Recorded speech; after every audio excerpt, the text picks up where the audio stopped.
Buenos días, hermanos. Dios les bendiga.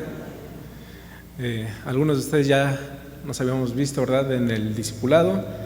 A los que no les saludo, les doy la bienvenida. También a la gente que se encuentra en casa viendo la grabación de esta enseñanza, le damos la bienvenida. Y pues como cada 8 días, esperando que el mensaje que se va a estar compartiendo el día de hoy pues sea de bendición para todos nosotros. Como ustedes saben, hemos venido hablando de la segunda carta a los Corintios, presentándola de forma expositiva, verso a verso. Hemos ya agotado los primeros 2 capítulos de esa carta y el día de hoy, como ya se pudieron dar cuenta, vamos a estudiar todo el capítulo 3. Pero antes de ello vamos a orar. Te invito a que me acompañes y vamos a poner este tiempo en las manos de Dios. Padre y Dios de misericordia, Padre consolador, Padre eterno, te agradezco, Señor, por tus bondades, por tus misericordias, por tu infinito amor que tienes hacia nosotros. Con amor eterno nos has amado y te doy gracias por ello, Padre. Gracias porque nos has dejado tu palabra, en la cual podemos encontrar un mensaje personal para cada uno de nosotros, en la cual podemos encontrar plasmado tu amor, la historia de tu salvación, y en la cual podemos encontrar palabras de vida eterna.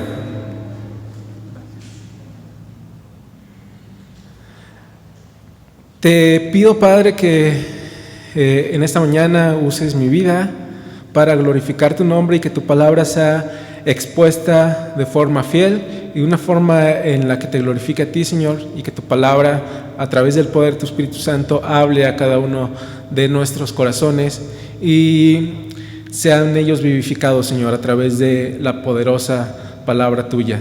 En el nombre del Padre, del Hijo y del Espíritu Santo. Amén. Ok, pues como pueden ver ahí en pantalla, el mensaje de hoy se titula Cartas de Cristo. Y vamos a comenzar ahí en el versículo 1, en donde Pablo dice lo siguiente: ¿comenzamos otra vez a recomendarnos a nosotros mismos?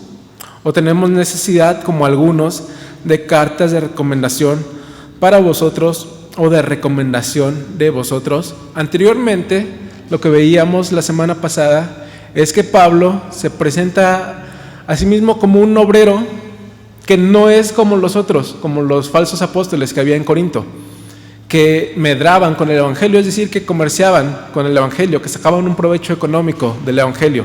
Pablo dice: nosotros no somos así, ni Tito ni yo somos como ellos. Y entonces, por eso, retomando este argumento, Pablo dice: comenzamos nuevamente a recomendarnos. ¿Tenemos esa necesidad de recomendarnos nosotros mismos o de que ustedes nos recomienden a nosotros? Y son preguntas que tienen una respuesta negativa. Ya la respuesta va implícita y la respuesta es no. No tenemos nosotros necesidad de recomendarnos a nosotros mismos, ni tampoco de cartas de recomendación. Lo que se acostumbraba en la iglesia del primer siglo era que las personas de autoridad en la iglesia dieran cartas para recomendar a una persona. Es decir, tomando como ejemplo esta iglesia, que mi hermano David recomendara a mi hermano Beto y lo mandara a otra iglesia y le dijera: ¿sabes qué? Llévate esta carta, con esta carta te vas a presentar y con esta carta te van a aceptar ahí porque va firmada por mí, que soy autoridad en esta iglesia. Entonces Beto puede ir con esa confianza a presentarse a otra iglesia y gracias a esa carta de recomendación podían aceptarlo en la congregación que estaba pues en otro lugar. Y eso sigue pasando el día de hoy, por ejemplo, en los trabajos. Tú vas a conseguir un trabajo y te piden cartas de recomendación. Tienes que llenar una solicitud de trabajo, tienes que presentar tu currículum, pero también te piden por lo menos 2 cartas de recomendación. A veces puede ser, vamos a esperar un minutito a que se controle eso. Gracias, ahí está, ahora sí. A veces te pueden pedir cartas de recomendación de tus trabajos anteriores y si tú saliste mal parado de tu trabajo anterior, pues ya no vas a tener esa carta de recomendación. Pero si tú sales en buenos términos, la empresa sin ningún problema te da una carta para que tú puedas conseguir otro trabajo. Y así está pensando Pablo y dice, ¿acaso yo necesito una carta de recomendación con ustedes? Con ustedes que pasé 1.5 años predicándoles, con ustedes que son hijos míos espiritualmente hablando, en esta iglesia que yo mismo la fundé, ¿necesito cartas de recomendación para que ustedes me acepten? ¿O necesito que ustedes me recomienden a mí? Y la respuesta es no. Pablo no necesitaba nada de eso. Repito, Pablo mismo había fundado esa iglesia. Y entonces Pablo va a decir lo siguiente: nuestras cartas sois vosotros, escritas en nuestros corazones, conocidas y leídas por todos los hombres. Entonces Pablo dice, seguramente los apóstoles, falsos apóstoles que se han colado ahí en Corinto, tienen cartas de recomendación que muy probablemente eran falsificadas, porque estas cartas de recomendación las expedía la iglesia en Jerusalén, y la iglesia en Jerusalén respaldaba a Pablo. Entonces, las cartas que los falsos apóstoles tenían probablemente eran falsas, eran falsificadas, o las había escrito alguien que no tenía realmente una autoridad. Y dice Pablo, ¿sabes qué? Yo no tengo esas cartas, pero tengo otro tipo de cartas, y mis cartas, las cartas de Tito, mis cartas, las cartas de Timoteo, son ustedes mismos, corintios. Ustedes son nuestras cartas de recomendación. Nuestras cartas de presentación es la vida que hay en la iglesia en Corinto. Si nosotros no hubiéramos trabajado en Corinto, no existiría esa iglesia. Entonces mi carta de presentación son ustedes mismos, son sus vidas transformadas. ¿Y saben qué? Esas cartas están escritas en mi corazón y son conocidas y leídas por todos los hombres. Ahora, Pablo, a pesar de que se había enfrentado con diferentes problemas, sabía que la iglesia en Corinto era pecaminosa, que tenía diferentes situaciones por resolver, Pablo los amaba. Y Pablo atesoraba tanto a los corintios que los llevaba dentro de su corazón. Para él era una carta que guardaba con mucho afecto.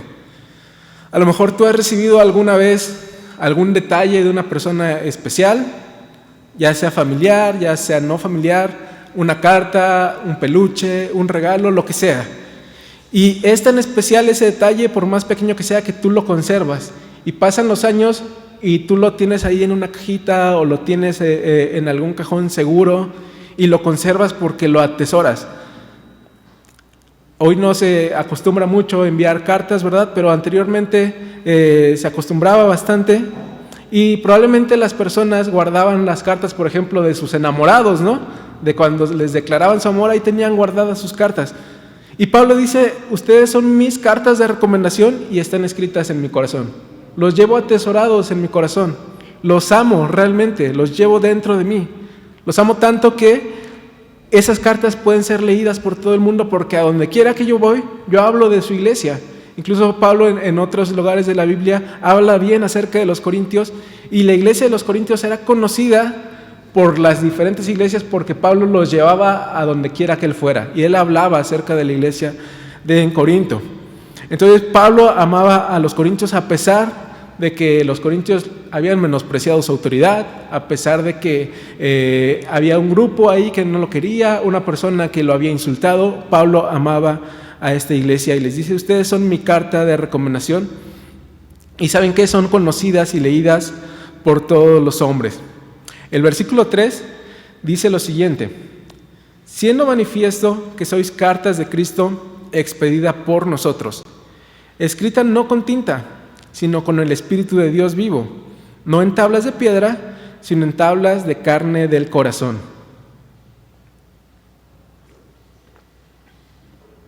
Y aquí Pablo va a hacer un cambio, va a decir, sí, son mis cartas de recomendación, pero ¿saben qué?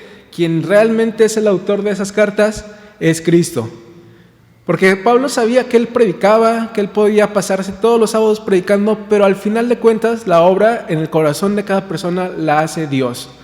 Es el Espíritu Santo el que transforma vidas, es el Espíritu Santo el que nos trae revelación, es el Espíritu Santo el que nos hace entender las verdades del Evangelio, y Pablo solamente fue un instrumento. Dice, son cartas expedidas por nosotros, pero realmente ustedes son cartas de Cristo. Cristo ha hecho la obra en ustedes, le pertenecen a Cristo y son cartas de Cristo. Y ¿saben qué? Son cartas que son leídas por todo el mundo. Esto nos está hablando de testimonio. de un testimonio que la iglesia en Corinto y la iglesia universal tiene que dar, porque la iglesia es una carta que Cristo ha escrito para ser leída por todo el mundo, para que el mundo pueda conocer las verdades de aquel que nos llamó de las tinieblas a su luz admirable, escrita no con tinta.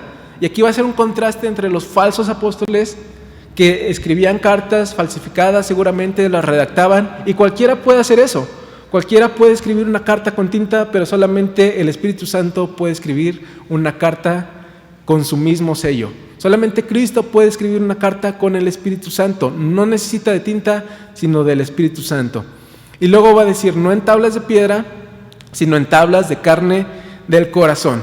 Y cuando se refiere a tablas de piedra, es una referencia muy obvia a los 10 mandamientos. Ustedes recordarán que Moisés sube al monte Sinaí, en donde se encuentra con Dios, y Dios le da los 10 mandamientos escritos en una tabla. Posteriormente Moisés baja, se encuentra con que el pueblo está adorando un becerro y rompe esas tablas. Pero Dios renueva el pacto con el pueblo y le pide que vuelva a subir con un par de tablas más, y Dios mismo vuelve a escribir las cartas ahí en esas piedras, tablas de piedra, y ahí encontrábamos la ley de Dios, los 10 mandamientos. Pablo va a hacer una referencia a eso en este versículo y va a decir, esas cartas que son ustedes no están escritas en piedra como la ley antigua, como el Antiguo Testamento, como los 10 mandamientos, sino que están escritas en carne del corazón. Y entonces Pablo aquí va a hacer una cita, o va a estar pensando en una cita del Antiguo Testamento que encontramos en Ezequiel 36, 26 al 27, que dice lo siguiente: os daré un corazón nuevo, y pondré espíritu nuevo dentro de vosotros, y quitaré de vuestra carne el corazón de piedra, y os daré un corazón de carne, y pondré dentro de vosotros mi espíritu, y haré que andéis en mis estatutos, y guardéis mis preceptos, y los pongas por obra. Entonces Pablo está pensando en este versículo una profecía que fue dada a Ezequiel, en donde Dios dice al pueblo de Israel, les voy a cambiar su corazón, y ahora no tendrán un corazón endurecido como de piedra, ahora van a tener un corazón de carne, y en ese corazón de carne va a habitar mi Espíritu Santo. Y esto se cumple ahí en Pentecostés, cuando el Espíritu Santo desciende y se posa sobre todas las personas que son creyentes. Y a partir de entonces, cada creyente recibe un corazón de carne en donde habita el Espíritu Santo. En el Antiguo Testamento, la obra del Espíritu Santo era muy distinta a la obra que conocemos nosotros. En el Antiguo Testamento, el Espíritu Santo llegaba sobre una persona, lo capacitaba para hacer cierta obra y después lo abandonaba. El Espíritu Santo no moraba en las personas en el Antiguo Testamento, pero aquí Ezequiel está profetizando y está diciendo, pondré mi espíritu dentro de sus corazones. Ahora el Espíritu Santo viene a hacer morada en nuestros corazones. Ya no solamente nos capacita, ya no solamente viene para hacer una obra, sino que vive dentro de nosotros. Porque ahora nuestro corazón es cambiado, transformado de uno de piedra a uno de carne, en donde puede vivir el Espíritu Santo. Anteriormente nuestro corazón era de piedra, y lo que va a hacer Dios es romper esa piedra. Va a hacer romperla, va a hacer sustituirla. No solamente va a limpiar el corazón, no solamente le va a dar ahí un trapazo, por así decirlo, lo va a cambiar totalmente, porque ese corazón no servía. Entonces lo va a cambiar totalmente, va a romper ese que teníamos de carne, de piedra, y va a poner uno de carne en donde puede haber vida. Entonces aquí escribo lo siguiente: un corazón de piedra no puede producir vida, y por lo tanto su portador está muerto y no puede responder al llamado de Dios. Sin embargo, un corazón de carne ha recibido vida de parte de Dios, y ahora ha pasado a albergar dentro de sí al Dios Trino, y su portador ahora goza de vida eterna. Entonces, pensando en esta metáfora que Pablo propone y que también en el Antiguo Testamento se propone, si pensamos nosotros en un corazón de carne, es un corazón que no puede bombear sangre. De piedra, es un corazón que está endurecido, no puede bombear sangre, y por lo tanto la persona que tiene un corazón de piedra está muerta. No hay vida dentro de él, no se puede bombear esa sangre, no puede emanar vida.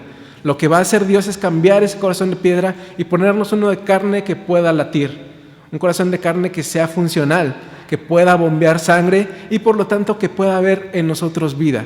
Entonces un corazón de piedra no puede producir vida, su portador está muerto, no puede responder al llamado de Dios porque, como encontramos en Efesios, está muerto en sus delitos y pecados, pero Dios lo transforma, Dios lo cambia y en su lugar pone uno de carne.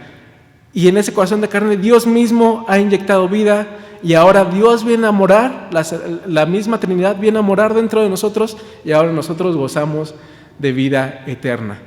Y eso es la obra del Espíritu Santo, esa es la obra de redención. Y Cristo mismo ha escrito en nuestros corazones su propia ley para que nosotros podamos obedecerla. Entonces somos cartas de Cristo escritas en nuestros corazones, conocidas y leídas por todo el mundo, porque Dios nos ha podido transformar ese corazón de piedra en uno de carne. Dice 2 Corintios 1:22, el cual también nos ha sellado y nos ha dado las arras del Espíritu en nuestros corazones. Ha puesto un sello ahí en nuestros corazones.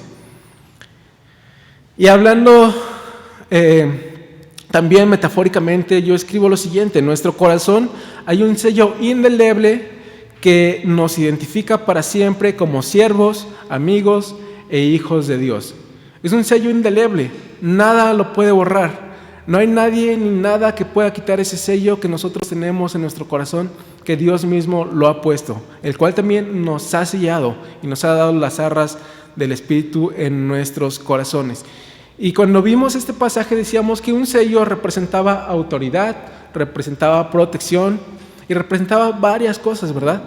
Con ese sello los reyes podían mandar una carta y el sello se iba a respetar porque representaba la autoridad del rey. La persona que portaba ese sello estaba protegida porque nadie iba a atacar al portador del sello del rey. Entonces ese sello está en nuestros corazones y está puesto de forma indeleble y nos identifica para siempre como siervos de Dios, como hijos de Dios y como amigos de Cristo. Cristo dice, yo ya no los llamo siervos, los llamo mis amigos, porque les he revelado mi voluntad, ¿verdad?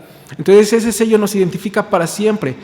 Tenemos esa autoridad de parte de Dios, de parte de Cristo, de presentarnos delante del Padre y decir, yo tengo este sello, yo he sido marcado en mi corazón como propiedad tuya. Yo te pertenezco, yo soy tu siervo, estoy aquí para servirte. Entonces, las huellas dactilares de Dios están impresas sobre nuestros corazones. Y esto lo pongo obviamente de forma metafórica, ¿verdad? Las huellas dactilares de Dios están impresas sobre nuestro corazón.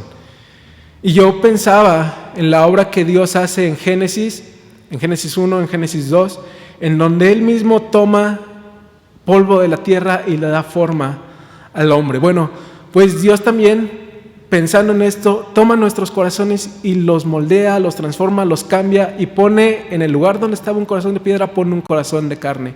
Y entonces en nuestros corazones están impresas las huellas dactilares de Dios. Y cuando nosotros pensamos en una huella dactilar, es algo único, ¿verdad? Es algo que identifica. Tú pones tu huella y eso inmediatamente te identifica como una persona que no puede ser confundida con nadie más. Es algo impresionante. Nadie en el mundo tiene las mismas huellas dactilares que tú. Y eso siempre te va a poder identificar.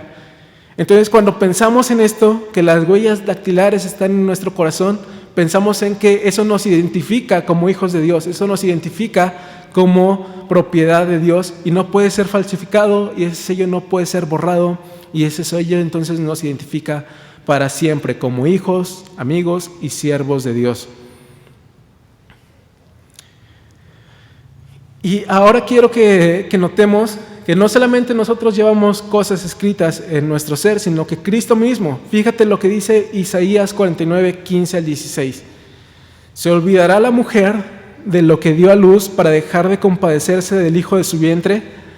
Aunque olvide ella, yo nunca me olvidaré de ti. He aquí que en las palmas de la mano te tengo esculpida. Delante de mí están siempre tus muros. Es una profecía que encontramos en Isaías sobre la ciudad santa, una ciudad que está por llegar, una ciudad que está por manifestarse, y hablando de esta ciudad santa que va a ser alzada en gloria, Dios dice: yo tengo en las palmas de mis manos, te tengo esculpida, delante de mí están siempre tus muros. Entonces Dios es un Dios escritor. A Dios le gusta escribir cosas. Dios escribe el Antiguo Testamento, Dios escribe el Nuevo Testamento, pero vemos que Dios escribe también la ley en los corazones de sus hijos y escribe en sus manos el nombre de sus hijos. Escribe en sus manos esta ciudad santa que ha de ser glorificada. Jeremías 31:33 dice: pero este es el pacto que haré con la casa de Israel después de aquellos días, dice Jehová. Daré mi ley en su mente y las escribiré en su corazón.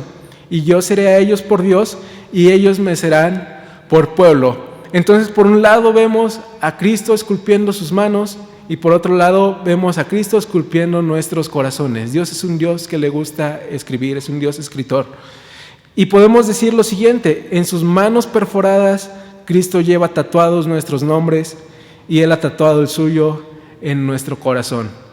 Esas manos que dieron forma al universo son las mismas que fueron clavadas en una cruz y que así van a permanecer por siempre, porque cuando vemos el libro de Apocalipsis vemos al Cordero inmolado y que tiene las marcas de que ha sido crucificado, y así va a estar para siempre, para que nosotros por toda la eternidad recordemos ese sacrificio que Cristo hizo por nosotros. Y entonces esas manos que dieron forma al universo son manos que están crucificadas, que tienen las marcas de esa cruz, y son manos que llevan escritos nuestros nombres en esas manos. Las palmas de mis manos las tengo esculpidas para siempre. Y esas manos escriben también en nuestro corazón su misma ley y ponen su nombre sobre nuestros corazones. Entonces podemos decir lo siguiente: en sus manos perforadas Cristo lleva tatuados nuestros nombres y Él ha tatuado el suyo en nuestro corazón. Somos cartas escritas por Cristo para ser leídas por todo el mundo. Avanzamos al versículo 4 y 6.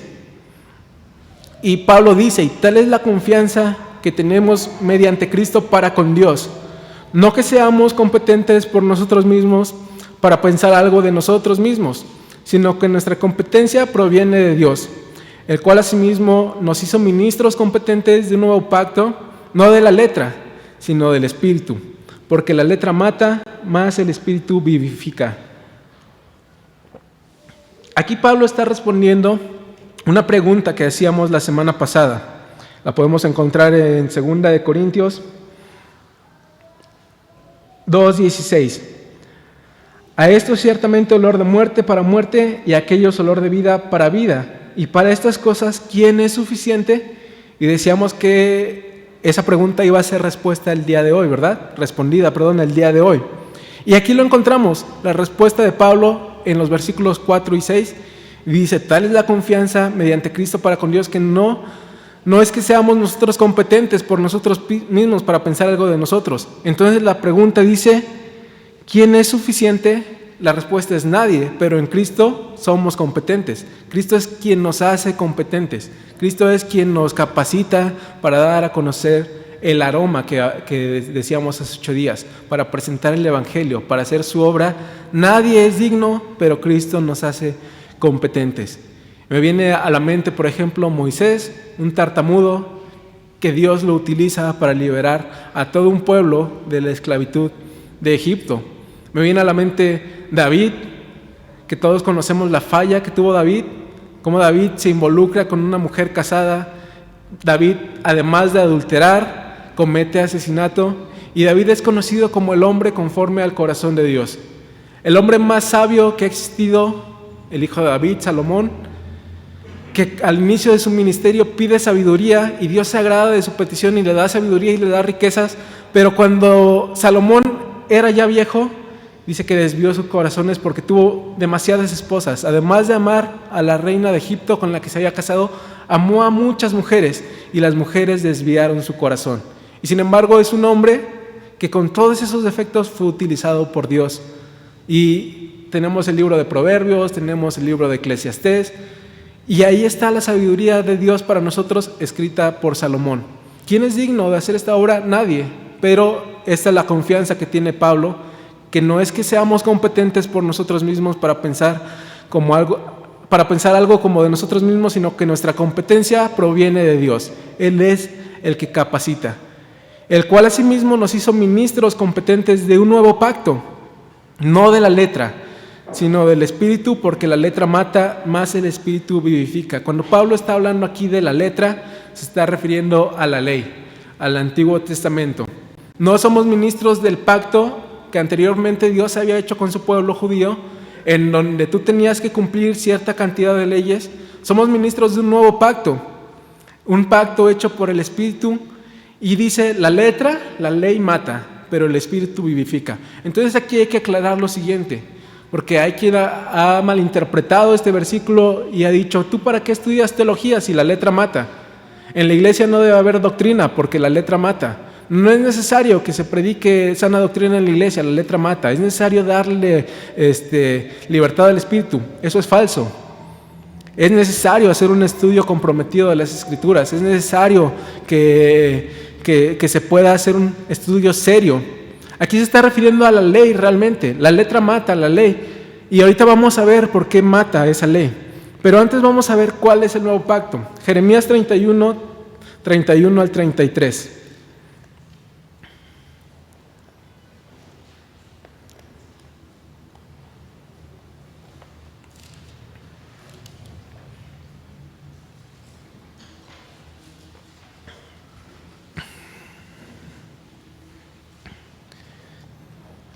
He aquí vienen días, dice Jehová, en los cuales haré nuevo pacto con la casa de Israel y con la casa de Judá, no como el pacto que hice con sus padres el día que tomé su mano para sacarlos de la tierra de Egipto, porque ellos invalidaron mi pacto, aunque fui yo un marido para ellos, dice Jehová.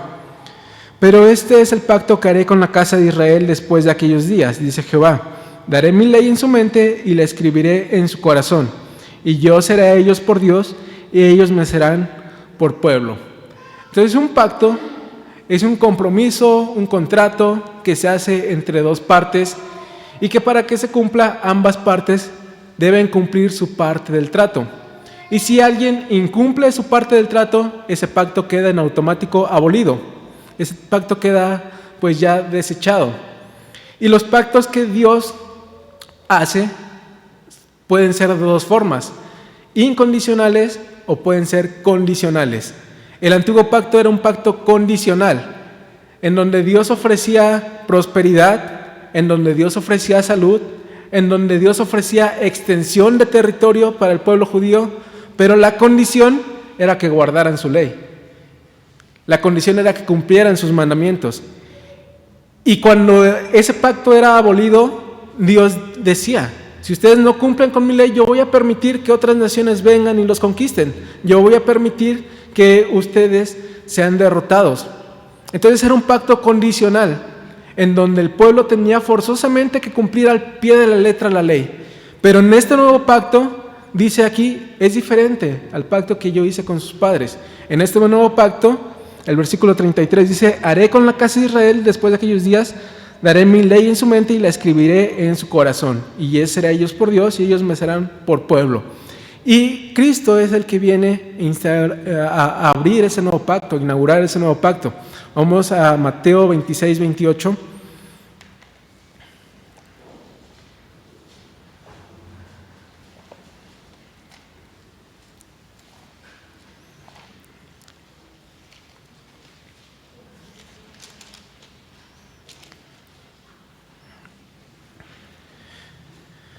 Que dice lo siguiente: porque esto es mi sangre del nuevo pacto, que por muchos es derramada para remisión de los pecados. Ese es el nuevo pacto que Dios hace a través de Cristo, un pacto que ahora es incondicional. Anteriormente el pacto era condicional, tenían que cumplir la ley al pie de la letra. Ahora el pacto es incondicional. Ese es un pacto firmado con la sangre de Cristo. Cristo ha hecho lo que le correspondía al pueblo de Israel y lo que nos correspondía a nosotros. Cristo ha cumplido al pie de la letra toda la ley. Él se presenta a sí mismo como el que trae justicia a su pueblo, y el pueblo ahora ya no tiene que cumplir ninguna condición, sino solamente tiene que creer en el sacrificio de Cristo. Y es un pacto ahora incondicional, escrito en nuestros corazones. Así que miren, aquí está la respuesta de por qué la ley mataba. Gálatas 3:10. Porque todo lo que depende de las obras de la ley está bajo maldición. Pues escrito está: Maldito aquel que no permaneciere en todas las cosas escritas en el libro de la ley para hacerlas. Maldito aquel que no permaneciere haciendo todas las cosas. Es decir, pensando solamente en los 10 mandamientos, que el pueblo judío tenía muchas más leyes, pero pensando solamente en los 10 mandamientos, tú podías cumplir 9 al pie de la letra, pero si fallabas en uno, era como si hubieras fallado en todos los demás. ¿Quién estaba capacitado para cumplir esa ley? Realmente nadie. Empezando por el primer mandamiento: amarás al Señor tu Dios con todas tus fuerzas. Creo que si tuviéramos que pasar un examen, todos reprobaríamos ya desde el primer mandamiento.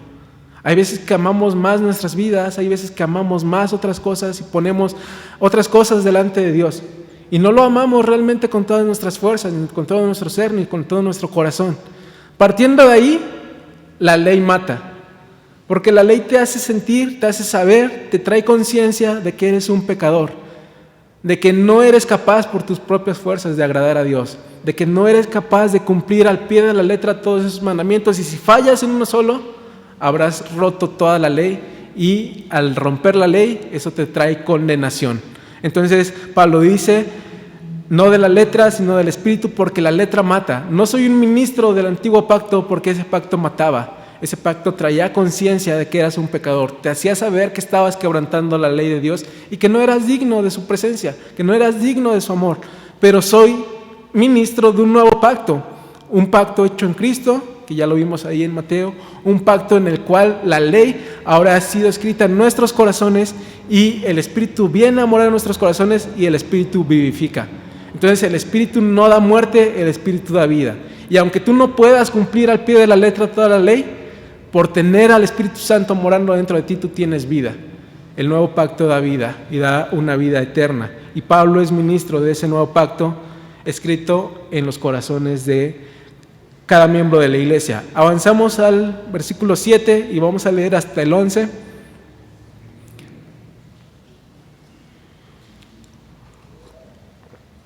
Y si el ministerio de muerte, grabado con letras de piedra, fue con gloria, tanto que los hijos de Israel no pudieron fijar la vista en el rostro de Moisés a causa de la gloria de su rostro, la cual había de perecer, ¿cómo no será más bien con gloria el ministerio del Espíritu? Porque si el ministerio de condenación fue con gloria, mucho más abundará en gloria el ministerio de justificación. Porque aún lo que fue glorioso no es glorioso en ese respecto, en comparación con la gloria más eminente. Porque si lo que perece tuvo gloria, mucho más glorioso será lo que permanece. Pablo no está quitándole méritos a la ley, no está diciendo que la ley no sea importante, la ley era necesaria para revelar el carácter santo de Dios, la ley era necesaria para que el pueblo entendiera que era pecador, la ley tenía su gloria en sí misma, pero dice Pablo, este nuevo pacto tiene una gloria todavía más grande, tiene una gloria superior, porque el antiguo pacto fue abolido. Pero este nuevo pacto hecho con la sangre de Cristo no va a ser abolido nunca. No va a llegar nada que lo desplace.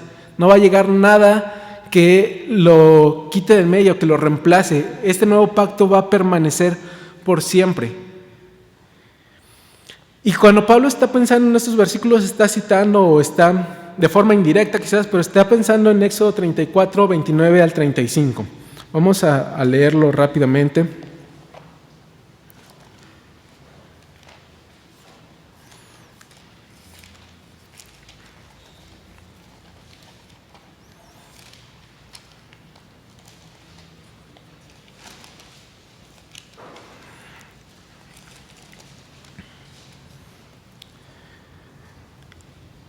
Éxodo 34, 29 al 35 dice: Y aconteció que descendió Moisés del monte Sinaí con las 2 tablas del testimonio en su mano. Al descender del monte no sabía Moisés que la piel del rostro resplandecía, después de que hubo hablado con Dios. Y Aarón y todos los hijos de Israel miraron a Moisés, y he aquí que la piel del rostro era resplandeciente, y tuvieron miedo de acercarse a él. Entonces Moisés los llamó, y Aarón y todos los príncipes de la congregación volvieron a él, y Moisés les habló. Después se acercaron todos los hijos de Israel, a los cuales Dios mandó: todo lo que Jehová les había dicho en el monte Sinaí. Y cuando acabó Moisés de hablar con ellos, puso un velo sobre su rostro. Cuando venía Moisés delante de Jehová para hablar con él, se quitaba el velo hasta que salía. Y saliendo decía a los hijos de Israel lo que le era mandado. Y al mirar los hijos de Israel al rostro de Moisés, veían que la piel de su rostro era resplandeciente. Y volvió a Moisés a poner el velo sobre su rostro hasta que entraba a hablar con Dios. Imagínense la gloria que experimentó Moisés, que hablaba cara a cara con Dios, y por estar en la presencia de Dios su rostro era resplandeciente. Algo similar a lo que Jesús vivió ahí en la transfiguración, ¿verdad? Aunque en la transfiguración Jesús resplandeció por completo, aquí solamente era una muestra de lo que iba a venir, un pequeño resplandor ahí en el rostro de Moisés. Pero dice aquí que después de haber hablado con los hijos de Israel, Moisés tenía que cubrirse el velo. A los hijos de Israel, la verdad es que no les interesaba tener una relación con Dios. Y no querían ver el rostro de la que representaba la gloria de Dios.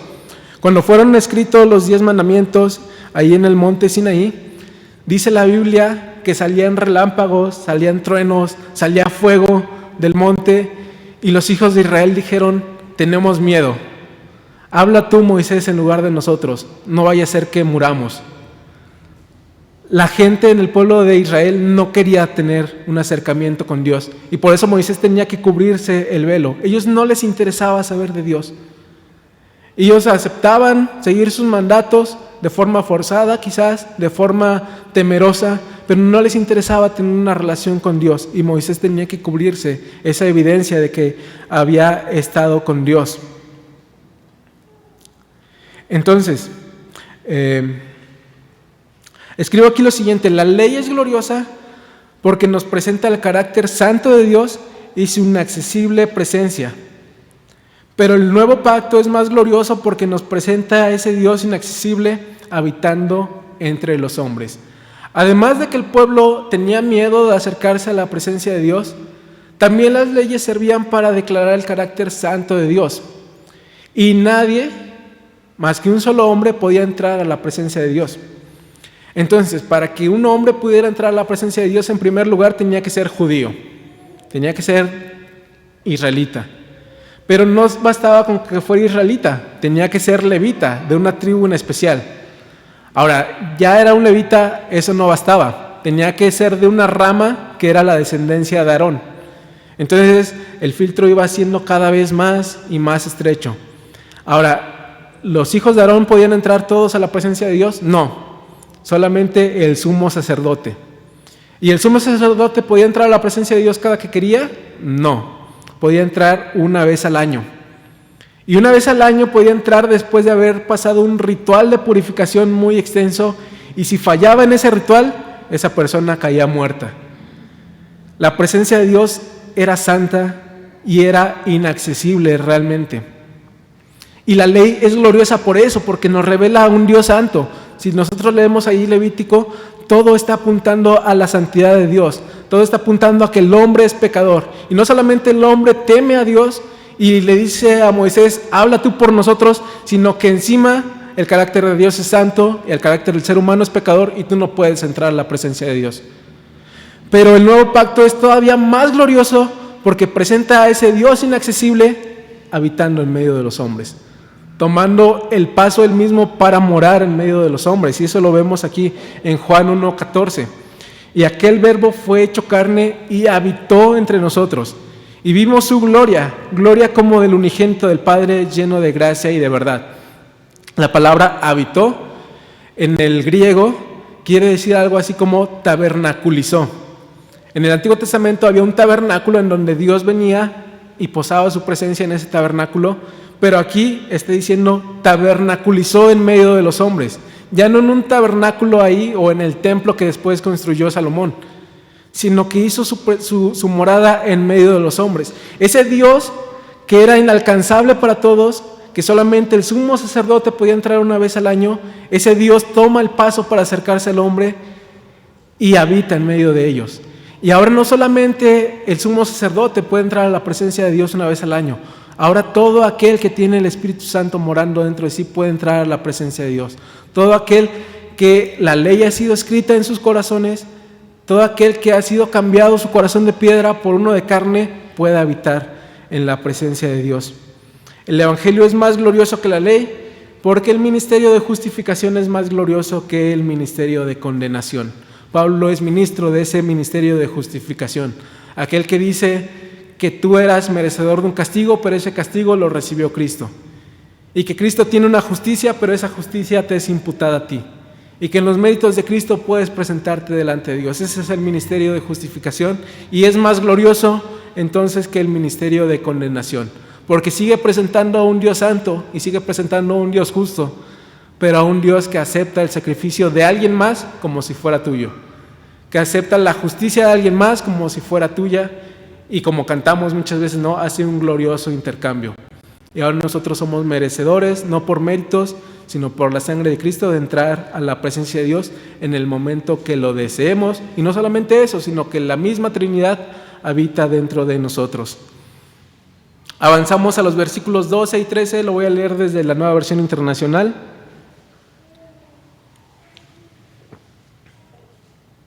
Así que, como tenemos tal esperanza, actuamos con plena confianza. No hacemos como Moisés, quien se ponía un velo sobre el rostro para que los israelitas no vieran el fin del resplandor que se iba extinguiendo. Tenemos esa esperanza, y la esperanza de la cual Pablo habla no es una esperanza incierta, sino es una esperanza cierta.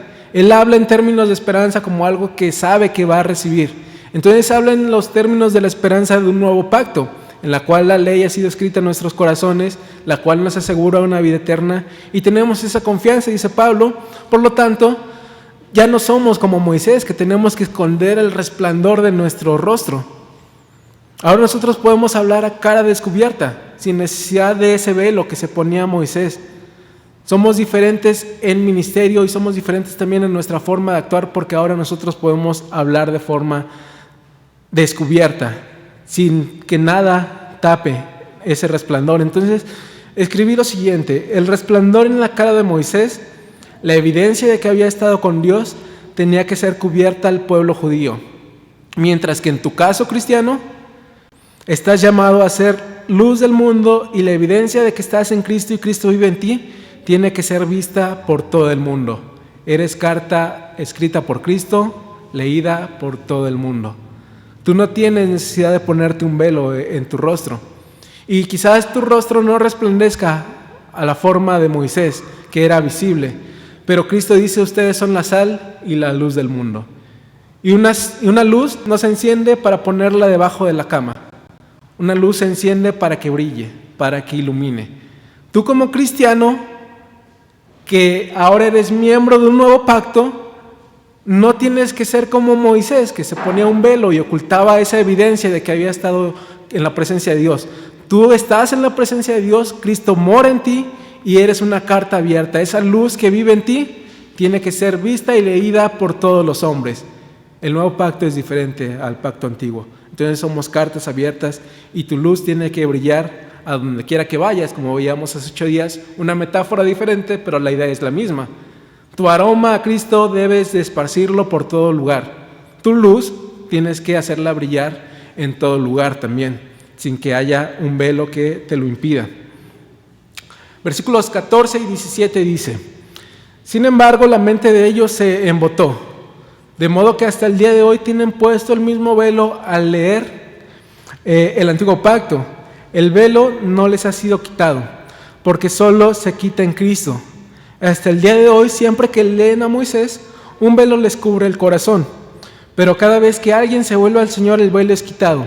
Ahora bien, el Señor es el Espíritu, y donde está el Espíritu del Señor, allí hay libertad.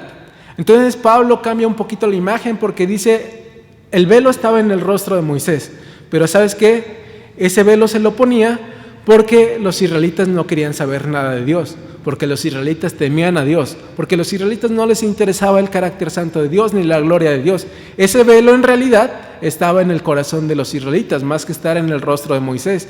Y dice: hasta el día de hoy ese velo sigue estando en sus corazones. Ese velo está allí, y ese velo lo tiene todo aquel que no ha tenido un encuentro con Cristo. no solo los israelitas, no solo los judíos, todos aquellos que no han tenido un encuentro con Cristo tienen un velo en su corazón que les impide ver la gloria de Dios. Todas las mañanas salgo a hacer ejercicio, quizás no se note, pero todas las mañanas salgo a hacer ejercicio. Y lo hago al lado de un templo católico. El miércoles escuché que había algo así como mañanitas, y conforme me fui acercando al lugar a donde hacía ejercicio, me di cuenta que era como una estación de radio y estaban celebrando a San Miguel, que es como el santo patrono de esa iglesia. Entonces ellos ponían canciones en donde decía las canciones, por ejemplo, contra Dios no hay nadie, nadie es como Dios. Canciones que en su letra y en teoría glorificaban a Dios, pero terminando de hacer de poner esas canciones, hablaba una persona y decía: estamos aquí celebrando a San Miguel, si ustedes quieren mandar peticiones, las vamos a poner a los pies de San Miguel. Entonces, ¿qué pasa con estas personas? Tienen un velo puesto en su corazón. Hablan de Dios, leen la Biblia, porque en estas iglesias también se lee la Biblia, pero tienen un velo en su corazón que les impide conocer la verdadera gloria de Dios. Y entonces Pablo dice: pero cada vez que alguien se vuelve al Señor, el velo es quitado. Y ahora bien, el Señor es el Espíritu, y donde está el Espíritu del Señor, allí hay libertad. Ese velo tiene que ser quitado para que haya libertad del pecado. Juan 8, 32 al 36 dice: y conoceréis la verdad, y la verdad os hará libres. Le respondieron: linaje de Abraham somos, y jamás hemos sido esclavos de nadie. ¿Cómo dices tú, seréis libres? Jesús les respondió: de cierto os digo que todo aquel que hace pecado, esclavo es del pecado. Y el esclavo no queda en la casa para siempre, el Hijo sí queda para siempre. Así que si el Hijo os libertare, seréis verdaderamente libres. Los judíos tenían esta jactancia de ser el pueblo escogido de Dios, de tener la ley escrita en piedras, y decían: nosotros somos hijos de Abraham, nosotros no tenemos necesidad de que nos liberte nadie. Pero ellos en realidad eran esclavos, porque eran esclavos de la ley del antiguo pacto. Y como ya dijimos, esta ley nadie la puede cumplir. Para ser verdaderamente libre y tener una vida eterna, tienes que tener una nueva vida, un corazón cambiado, un corazón de carne en donde habite Cristo, y si el Hijo te liberta, entonces eres libre realmente. Eso pasaba con los judíos, eso pasa hoy en día, como en el ejemplo que te ponía hace un momento. La gente puede asistir a un templo y puede cantar acerca de Dios, pero en las prácticas siguen estando esclavos de su pecado, y aunque conozcan las Escrituras, no tienen la libertad y no tienen el entendimiento adecuado, porque realmente no han tenido un encuentro con Cristo. Y es lo que le pasaba al pueblo judío.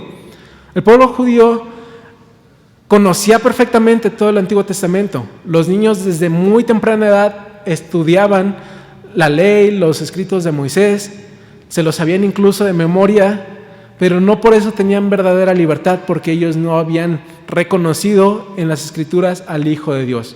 Y Cristo les dice: ustedes leen las Escrituras porque les parece que ahí tienen vida eterna. Y es cierto eso, ¿verdad? Ahí pueden encontrar la vida eterna siempre y cuando encuentren a Jesús en las Escrituras. Si las Escrituras no te llevan a Jesús, entonces no importa que te las sepas de memoria, no vas a tener vida eterna y no vas a tener verdadera libertad. Un corazón de piedra vive en una prisión llamada pecado, pero un corazón de carne ha sido librado de esa prisión y ahora tiene la libertad de conocer y servir al Dios eterno. Es una paradoja si tú quieres, pero Cristo te liberta para que ahora seas su esclavo. Pero cuando eres esclavo de Cristo, eres verdaderamente libre, y ahora eres libre de servir a Dios, de conocerlo, de adorarle y de estar en su presencia totalmente libre por los méritos de Cristo.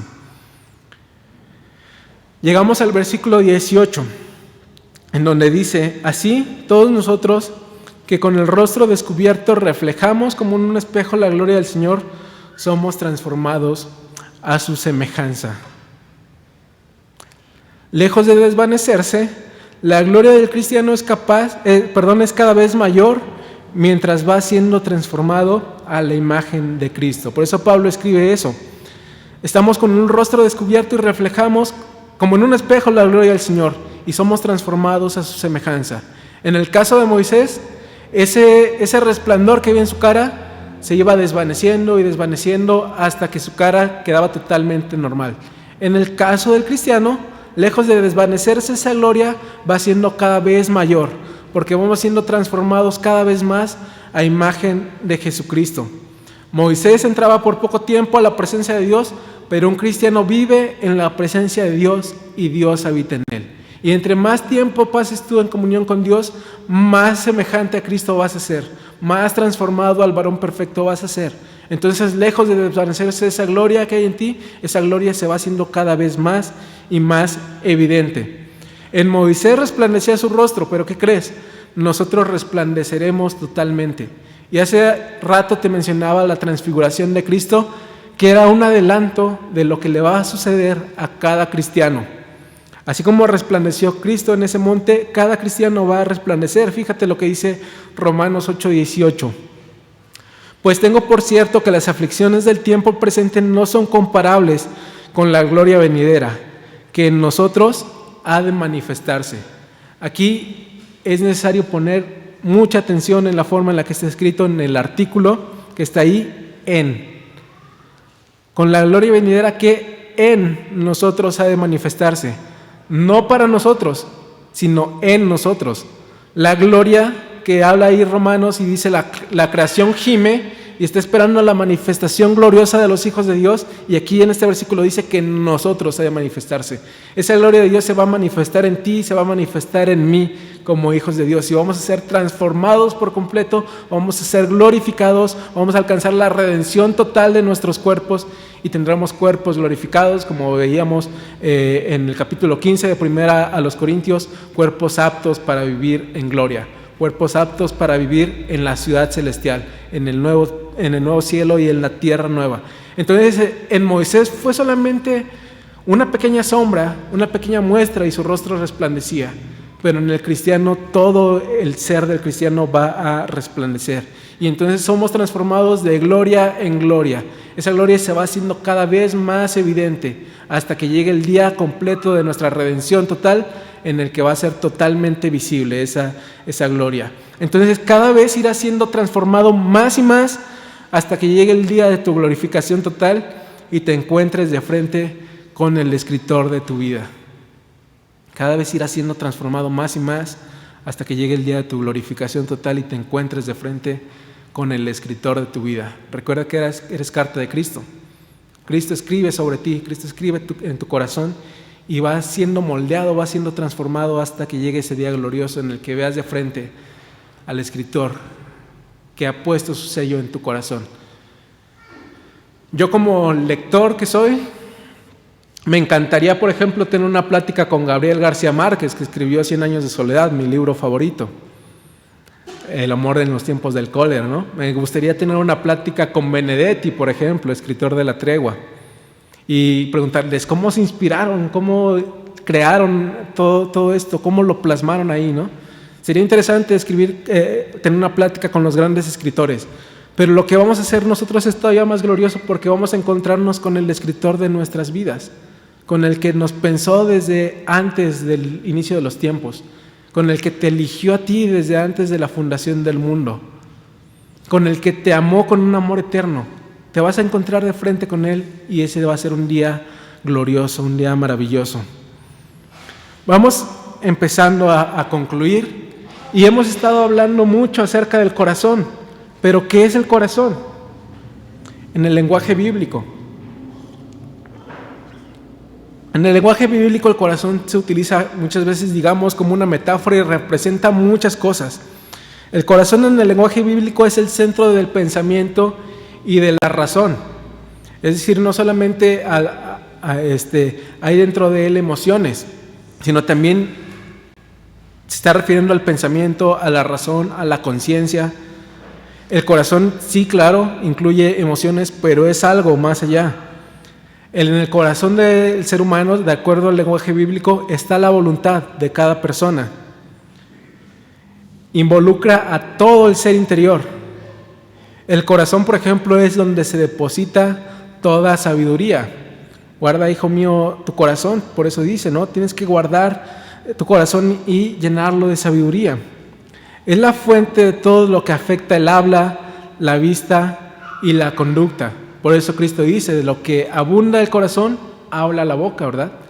Lo que hay en tu corazón te va a dirigir tus pensamientos, va a dirigir lo que hablas, va a dirigir lo que ves, va a dirigir la forma en cómo te conduces. Todo eso está involucrado en el corazón. Entonces podemos concluir lo siguiente: el corazón en el lenguaje bíblico representa toda la personalidad del ser humano. Es el centro de nuestro ser. Si nuestros corazones han sido cambiados por Dios, eso quiere decir que debemos reflejar su esencia en toda nuestra personalidad. Es por eso que somos cartas abiertas leídas por todo el mundo. El corazón afecta todo tu ser, toda tu persona. Entonces, si tu corazón te está refiriendo a tu esencia, a tu forma de ser, a tu forma de conducirte, cuando dice que eres carta abierta, que ha sido escrita en corazones de carne, quiere decir que toda tu personalidad, toda la forma en que te conduces, toda tu voluntad, todas tus emociones, todo tu pensamiento, todo tu ser interior, tiene que reflejar a Cristo. Tiene que reflejar ese sello de propiedad, de que perteneces a Cristo. Tienes que ser un testimonio en cada área de tu vida, porque el corazón abarca absolutamente todo tu ser interior. Proverbios 3:3-4 dice: nunca se aparte de ti la misericordia y la verdad. Átalas a tu cuello, escríbelas en la tabla de tu corazón, y hallarás gracia y buena opinión ante los ojos de los hombres. Y luego Proverbios también dice: hijo mío, guarda mis razones y atesora conmigo mis mandamientos. Guarda mis mandamientos y vivirás, y mi ley como la niña de tus ojos. Lígalos a tus dedos, escríbelos en la tabla de tu corazón. Fíjate el lenguaje que usa el proverbista, porque está hablando de atesorar, de guardar, de tener algo en estima, como te decía al principio, como ese recuerdo que guardaste con mucho cariño porque te lo dio una persona especial. A lo mejor las mujeres, por ejemplo, ese par de aretes, esa cadena, esa pulsera que te dio alguien y que lo tienes bien guardado y solamente lo sacas en especiales ocasiones, ¿no? Así dice Proverbios: guárdalos, atesóralos, que los mandatos de Dios sean algo significativo para ti, algo que guardas, algo que amas, algo que atesoras, algo que cuidas, y escríbelos en la tabla de tu corazón. Pero ¿cómo se logra esto? Solamente a través de que Cristo cambie nuestros corazones, porque ya vimos que la ley en el Antiguo Testamento era cumplida solamente porque le temían a Dios, por guardar un ritual. La gente no lo hacía de todo corazón. Este pueblo de labios me honra, pero su corazón está lejos de mí, dice Jesús. Entonces solamente con la obra del Espíritu Santo podemos hacer eso, el amarlos realmente. El Espíritu Santo escribe la ley de Dios en nuestros corazones, dando amor por los estándares morales de Dios y el poder para obedecerlas. Entonces, anteriormente en el Antiguo Testamento la gente lo hacía por costumbre, por tradición, por miedo quizás, por un ritual que hacían, pero ahora podemos nosotros atesorar esos mandatos y guardarlos en nuestro corazón, porque Dios pone esa ley en nuestros corazones y de esa forma nos capacita para seguir sus estándares morales, y ahora no los obedecemos por temor, los obedecemos por amor, porque amamos a Dios, porque sabemos que somos propiedad de Él. La luz del Evangelio te hace servir a Dios con libertad y no desde la obligación o desde el temor. Es la única forma en que tú puedas ser realmente libre para cumplir el mandato de Dios. La luz del Evangelio y el Espíritu Santo haciendo una obra redentora en tu vida. Ya estoy concluyendo y solamente voy a leer nuevamente el versículo 3. Lo voy a leer en la Nueva Versión Internacional y después te voy a dejar con una pregunta. Y dice así: es evidente que ustedes son una carta de Cristo, expedida por nosotros, escrita no con tinta, sino con el Espíritu del Dios viviente, no en tablas de piedra, sino en tablas de carne en los corazones. Y quiero dejarte la siguiente pregunta, enfocado en esta palabra que dice ahí, evidente. La pregunta es, y con eso concluyo: ¿en tu vida es evidente que vives en libertad, que vives en la presencia de Dios y que tu corazón ha sido sellado por el Espíritu Santo? Llévate esta pregunta a tu casa. Recuerda que eres carta de Cristo leída por todos los hombres, Y la pregunta es esa carta está dando evidencia de que realmente vives en la libertad, en la presencia de Dios y que has sido sellado por el Espíritu Santo. Ponte de pie, vamos a orar y llévate esta reflexión a casa.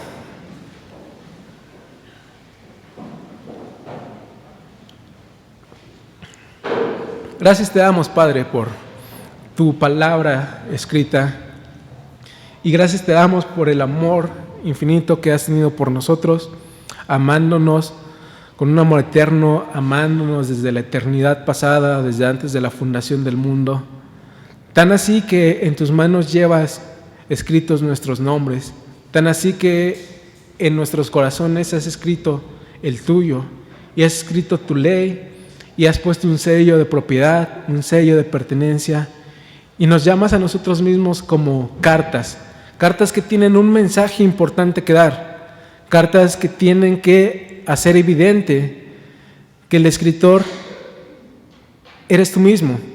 Y más allá de que haya una importancia verdadera en la carta, hay una importancia en el mensaje y hay una importancia en el que manda ese mensaje, que eres tú, Señor.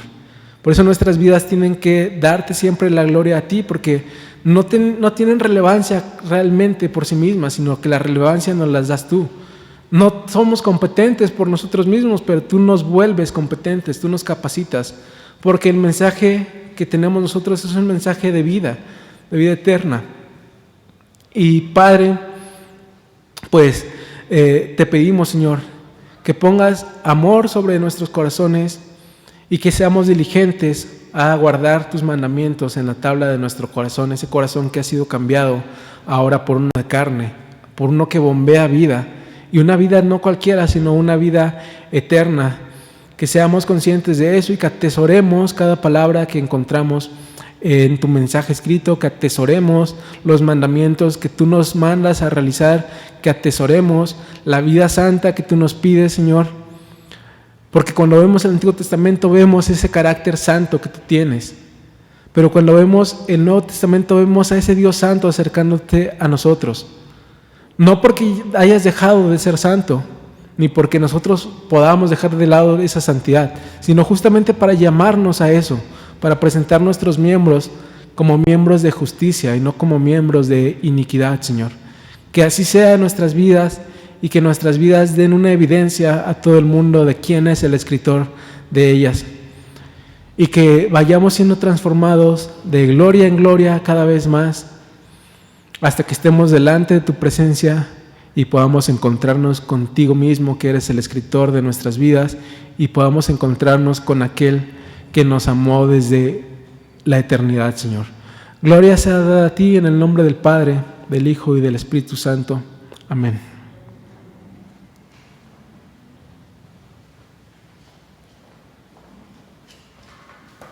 Tomen sus lugares. Gloria a Dios por su palabra, porque verdaderamente esto nos mete en un cuestionario, en un examen, en una evaluación, si verdaderamente somos hijos de Dios bajo esta examinación. Y no es tachar, no es hacer a un lado los que no han tenido esta experiencia de ver este nuevo pacto a través de nuestro Señor Jesucristo, esta misericordia en grande manera en nuestros corazones para transformarnos día a día.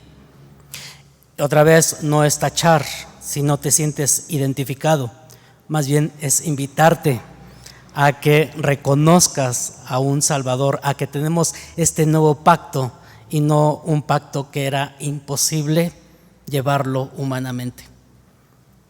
Todas las predicaciones están siendo grabadas y están siendo subidas ahí a las redes sociales, así que si tienes alguna duda, puedes continuar siendo edificado a través de esas enseñanzas, tanto los que nos están viendo en esta grabación, tanto para la iglesia. Que Dios te bendiga.